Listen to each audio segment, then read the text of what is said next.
joining us for our next episode in the PharmChat series. Joining me today, I have Dr. Blake Thompson, who is a three-time University of Mississippi graduate. He currently serves as the president of Mississippi College, who we have a memorandum of understanding with, and we'll share a little bit more about that later on. And Carly Beth Cappleman, who is a Mississippi College grad. She graduated with a degree in chemistry, and she's currently a P1 in the graduate program. Thank you both for joining us. Thank you. Ready. So Dr. Thompson, to get us started off, can you tell us a little bit about your background? Yeah, I'm glad to. And Carly Beth has probably heard me tell some of these stories before, but I'll tell them again. I grew up in Rienzi, Mississippi, which is in the very northeast corner of Mississippi. Actually, my wife and I both grew up in that same little town of about 200 people, and both went to the same high school, and then went to the same pharmacy school. It's a lot of togetherness time.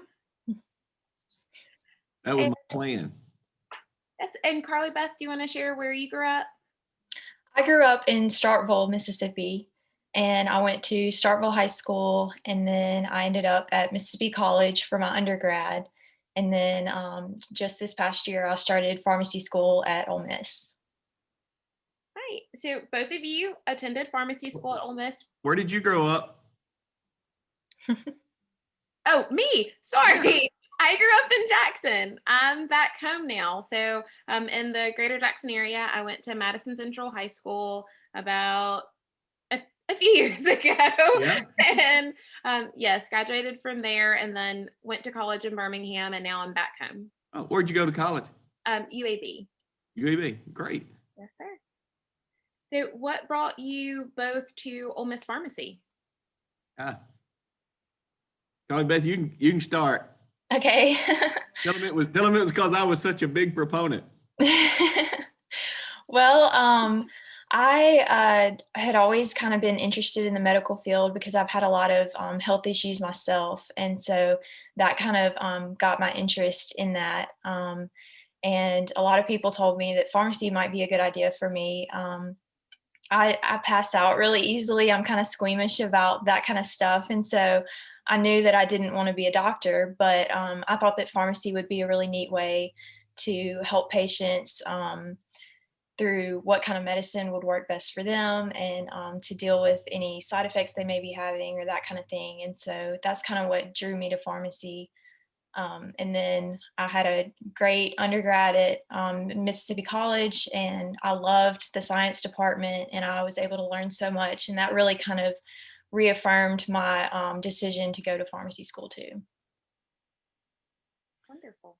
And let me add that I was able to, Carly Beth, you may have been the first student that I've ever been able to recommend to go to pharmacy school.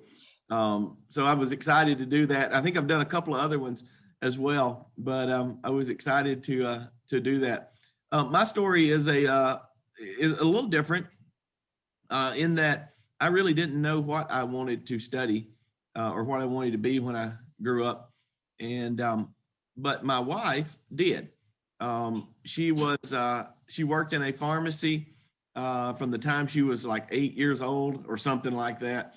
And there in our little town, I used to go visit her when we were in high school, and she would give me free ice cream in the pharmacy. And I was like Carly Beth, a good high school student with good grades. I really was drawn to the sciences. But Jana knew she wanted to be a pharmacist. So she went to pharmacy school. She and I both went to Northeast Community College first, actually. And Jana knew she wanted to be a pharmacist and has worked most of her life in this field. And I kind of pursued her through pharmacy school was how I got there. But I knew I was interested in the sciences, and quite frankly, the reputation of the pharmacy school at Ole Miss was what drew me there, right? It was perhaps the best in the country, certainly one of the best in the country. And I wanted to go to a place that had that kind of reputation as well. And got there. And what it did, it opened up a whole bunch of new doors and new avenues for me to go go study. And yeah, as strange as it may sound, the whole reason I'm a college president is because I went to pharmacy school. That's an awesome thing. Sharing that, can you tell us a little bit about your undergrad years, maybe a favorite memory or a favorite experience? I studied all the time. I can believe that. And I tried to get Jana to help me and tutor me. And she didn't have much patience for me. And truth of the matter, she was a better student than I was in pharmacy school. But so she didn't have a whole lot of patience at all for me, maybe slacking off a little bit or waiting till the last minute to do things. So yeah, that typifies my undergraduate experience. Carly Beth, I know this year's been a little bit different for you, but do you have a favorite memory or something that's really stood out to you in your P1 year so far? Um, one class that I've really enjoyed is Dr. Romaldi pharmacogenomics. That class has just been really interesting, where you get to learn about kind of the different things that influence how a drug works in the body, and so that's kind of been one of my favorite classes, is just getting to learn about that. He was a new professor when I was in pharmacy school. He just started as a new professor when I got there. Bridging the gap. Hey, I did have one experience I'll share. I once got a suppository stuck to my lab coat. In lab, we made a suppository. It stuck to my lab coat, and I think I wore it around the rest of the day. That is definitely very memorable. And the highlight. So, Dr. Thompson, tell us about your first job. We know we're currently the president of Mississippi College, but let's go back a little bit. Yeah, so I did both in pharmacy school, but then went to graduate school there with Dr. Mickey Smith and a host of others who were just incredibly generous and kind to me, both professionally and personally. And they really started to open up a number of doors for me. One of the areas I was interested in was kind of public policy and healthcare policy and those kind of things. And what they ended up doing was creating an opportunity for me to go to Washington, D.C. to work as a health policy fellow in the United States Senate. And I was actually able to spend some time in both the office of Senator Lott, who was the majority leader at the time, and in Senator Cochran's office. And I ended up, my first job out of graduate school ended up being as the health policy advisor for Senator Cochran there in the United States Senate. So that started me down a path. I actually got to work on, in that first job, one of the things I got to work on was the Medicare Modernization Act, which included prescription drug coverage for those on Medicare.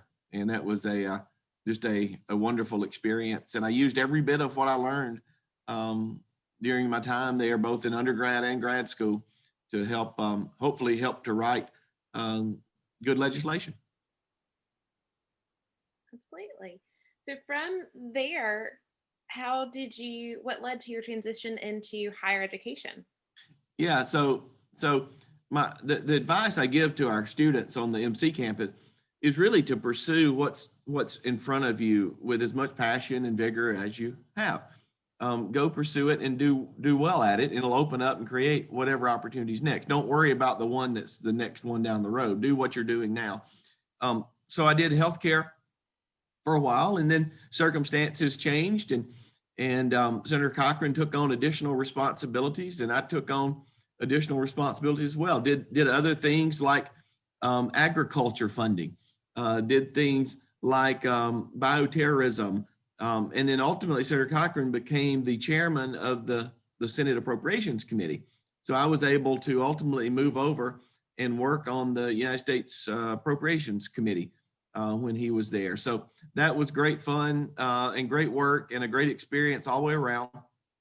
And what it also did was it opened up the world to me from the perspective of I got to know and understand people and places that I never would have been exposed to otherwise.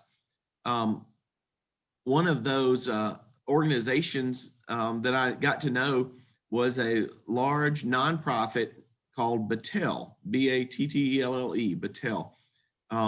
It was, in fact, one of the largest nonprofit research and development organizations in the world. They do a lot of federal government kind of work. And I also got to know a number of university presidents while I was in Washington, D.C., including the president of Ohio State University. And ultimately, those two relationships, one led me to leave Washington and go pursue a different path than perhaps most do who work in Washington, D.C. And then it ultimately led me to higher education as well. And I really think I think those two organizations and those were just two of the many relationships that I built while I was working there, but they opened up opportunities for me going forward. I ended up working for Battelle, this international organization that's based there in Columbus, Ohio, and then was able to also join Ohio State University as well as an administrator, and had a great opportunity to do that for almost 10 years. And then the opportunity came to come back home, and I'm thankful for that as well. Absolutely. There's no place like home, especially when it's Mississippi. Yep, that's right. Well, Dr. Thompson, you just shared a little bit of your advice. For us, Carly Beth, what advice would you have for maybe a student who's in high school and on the fence about whether or not they want to start on the long journey to the PharmD, or even for a student who's currently in college and on the fence about applying? I would definitely say shadowing a pharmacist is a really good way to kind of see what it looks like in a day-to-day basis of like what a pharmacist does. That really helps a lot. And then for me, it really helped me to just kind of talk to some people about who are pharmacists and about what they do, and then just kind of listen to the people around you. And if they say, like, I can really see you doing this, then that's another way to kind of help you to know, okay, this is probably what I should do. People like Dr. Thompson? Right. I think that's great advice. I think it's great advice. The only thing I would add is that dating a young lady who happens to be going to pharmacy school gives you great insight as well. If you can be so lucky. Yep. Wonderful. Oh, it worked out really well for me. It did. Carly Beth or Dr. Thompson, were there any questions that y'all wanted to add, or any nuggets of knowledge that I maybe didn't ask you that you wanted to share? Carly Beth, go ahead, and then I'll add what I think. Okay. Well, I was going to ask Dr. Thompson a question. Personally, with me going through pharmacy school, and I know a lot of other people who are in pharmacy school, what advice would you have for us as we're trying to choose like what career in pharmacy to pursue? Yeah, it's really to explore everything. And it's a little bit of what you were exposed to at Mississippi College as well. At MC, right, we really love this idea of you being exposed to a whole bunch of different stuff so that you'll find what you're passionate about, what you're really interested in. You're going to have that same experience in pharmacy. In fact, our pharmacy school may be the best to expose you to a diverse set of experiences. It may be the best in the country to do that, from research to practice, and in a whole bunch of different settings and practice as well. You're going to get to see a little bit of everything. And my advice to you is go and experience all of those. One of the things I did as undergrad is I went to the summer program at the University of Utah on alcoholism and chemical dependencies. And it gave me a different view of the world. And as part of that, I got to go out and visit a drug company that was in Park City, Utah. And it gave me just a whole set of experiences and opened my eyes to a whole set of new things that I wouldn't have exposed to otherwise. So that's what I'd advise you and any other pharmacy student to do, is take advantage of every single opportunity there is and go explore. And one of them or two of them or three of them, it'll click. You'll know exactly what it is you're supposed to go do. I also give the general advice to all of our students that many times you don't get to see God's plan out the windshield. You really get to see his plan in the rearview mirror as you look back. And certainly I would not have planned my career path. I don't think anybody would have planned my career path. But I look back and I wouldn't trade it for anything in the world. And Carly Beth, you're going to say the same thing. You're going to say, you know, I wouldn't have planned this path, and I wouldn't have planned some of the hardships that I had to go through. But you're going to be better off for them. You're going to look back and say, well, it all came together for my good in the end. Absolutely. Well, thank you both for joining me. And Dr. Thompson, I look forward to working together more with MC students, more awesome MC students like Carly Beth was, in joining our program and partnership. So I just thank you both for your time today. Yeah, I'm excited. And let me add, the little commercial, right, is that we are working on the preferred partnership. I can't remember the name of the program, but it's the pathway for MC students to come into the pharmacy school. And I think it'll be remarkable. And what it'll mean is that even more Carly Beths get exposed to our pharmacy school, and that'll be a good thing for everybody involved. I'm excited about it. So absolutely, you're the trailblazer. Yes, You'll be the first of hundreds that we're able to. Absolutely. All right. Well, thank y'all for joining us. Glad to do it. Carly Beth, it's so good to see you. Yeah, you too. Even so virtual. Keep going. We're proud of you. Thanks. Okay.